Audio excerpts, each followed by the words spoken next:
رسول اللہ صلی اللہ علیہ وآلہ انا مدینۃ العلم وعلی بابها من اراد العلم فلیات الباب درود و صلوات۔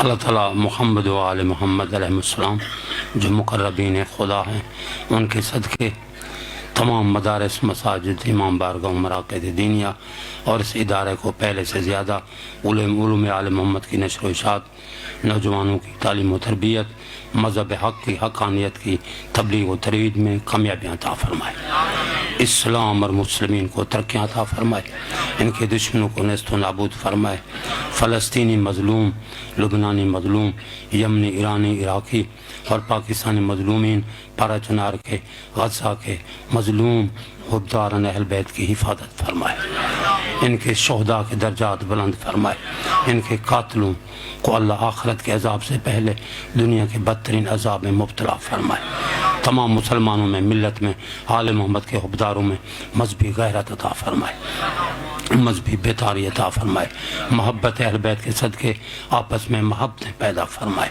محمد و آل محمد کے صدقے محمد و آل محمد علیہ السلام کی جتنا معرفت کا نور ہے دلوں میں، اس نور ولایت و مودت میں اضافہ فرمائے، ان کے صدقے محمد و آل محمد کی زیارت و شفاعت کی خاطر ہم تمام کو، علماء کرام کو، حاضرین کو ہمیشہ ہمیشہ موت سے پہلے اصلاح و توبہ کی توفیق عطا فرمائے، تمام دعاؤں کی قبولیت کے لیے صلوات باول الحمدللہ الحمدللہ۔ یہ وجود معصوم کے صدقے یہ ادارے قائم ہیں اور وجود امام کے صدقے قائم دائم رہیں گے۔ اللہ ان اداروں سے ہم سب کو روحانی پیاس بجھانے کی توفیق عطا فرمائے، صحیح عقیدہ، صحیح عمل جس کا دار و مدار ہے قرآن اور اہل بیت، قرآن و اہل بیت علیہ السلام وہ امانتیں ہیں، وہ معصوم امانتیں ہیں جو اللہ کی جانب سے اپنے نبی کو حکم ہوا، میرا حبیب تو آنے والا ہے اور قوم کو بتا دے میں جانے والا ہوں، تم بے وارث نہیں ہو، تمہارے دو وارث ہیں، ایک قرآن، ایک ناطق قرآن، وارث قرآن جی۔ اور ہر آدمی جو فوت ہوتا ہے، اس دنیا سے جانے لگتا ہے، اس کے بھی دو ترکے ہوتے ہیں، ایک بولنے والا اولاد ہوتی ہے، دوسرا نہ بولنے والا وہ ترکہ ہوتا ہے۔ نبی کے بھی دو ترکے، نہ بولنے والا قرآن، بولنے والی نبی کی اہل بیت۔ تمام علماء نے لکھا کہ بولنے والے نہ بولنے والے ترکے کے وارث ہوتے ہیں۔ اگر امت کو یہ سمجھ آتا کہ قرآن کا کوئی مسئلہ غیر سے نہ پوچھیں، وارث قرآن سے پوچھیں، تو نہ فساد ہوتا، نہ جھگڑے ہوتے جی، نہ فتنے ہوتے، نہ تفرقے ہوتے، ایک امت ہوتی۔ نہیں سمجھا وارث کون ہے اور غیر وارث کون ہے۔ نبی کا یہ فرمانا انی تارکن فیکم الثقلین، یہ دلیل ہے میں جا رہا ہوں، تم بے وارث نہیں ہو، تمہارے دو وارث ہیں۔ یہ نبی کا آخری پیغام، اور یہ علماء کا بیان ہے، ہم تو علماء کے نوکر ہیں۔ انہیں بتایا اگر آل محمد کے ماننے والوں کو دو چیزیں یاد ہوں، دو درس، ایک نبی کا، ایک معصوم کا، کبھی اختلاف ہو ہی نہیں سکتا۔ نبی نے امت کو کن معصوم ہستیوں کے وارث کیا، سپرد کیا؟ فقط قرآن و اہل بیت، تیسری چیز کا نام ہی نہیں ہے، قرآن و اہل بیت، قرآن و اہل بیت۔ اب آخری نبی کا وقت، وسیع کا وقت آیا، تو اب عوام کو، مومنین کو یہ فکر کرنا چاہیے آخری معصوم امام نے اپنی ریت کو کس کے حوالے کیا۔ اگر یہ بات یاد ہو، ہماری صفوں میں اختلاف ہو نہیں سکتا، نہ عقیدے کا اختلاف، نہ عمل کا اختلاف، نہ اخلاق کا اختلاف ہو ہی نہیں سکتا۔ مرکز کی طرف توجہ کریں، نبی کے بعد مرکز قرآن و اہل بیت۔ معصوم کی غیبت کے وقت مرکز علماء، جب آخری نائب علی بن محمد